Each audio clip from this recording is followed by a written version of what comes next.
संगवारी और छत्तीसगढ़ में शासन प्रशासन की लचर व्यवस्था के चलते आम जनता खासा परेशान हुई। फिर किसान मन के गति ले तो हम सब जानथन। ऐसा एक नजारा मंगलवार के देवभोग विकास खंड में निष्ठीगुड़ा में आयोजित अंतिम समाधान शिविर में देखे ला मिली, जहाँ किसान मंच में मौजूद एसडीएम के आगू लौट गई और पैर में गिर के गिड़गिड़ा लगी और किसान सिर्फ एक बात कहत रही, साहब बंटवारा करा देते हो, साहब बंटवारा करा देते हो।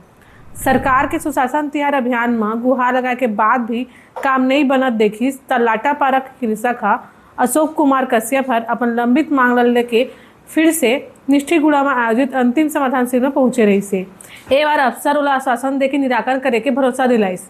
बता रहे थे कि देवभोग के तीनों राजस्व न्यायालय में 93 राजस्व प्रकरण और 394 राजस्व मामला लंबित हावे। निराकरण के पायदान में जिला के स्थिति चौथा नंबर में हावे। तो संगवारी और किसान के बदतर हालत के जिम्मेदार आखिर कौन हरावे? कमेंट सेक्शन में जरूर बताओ और इस नाने खबरों देखा तो हमारे चैनल ठिया छत्तीसगढ़।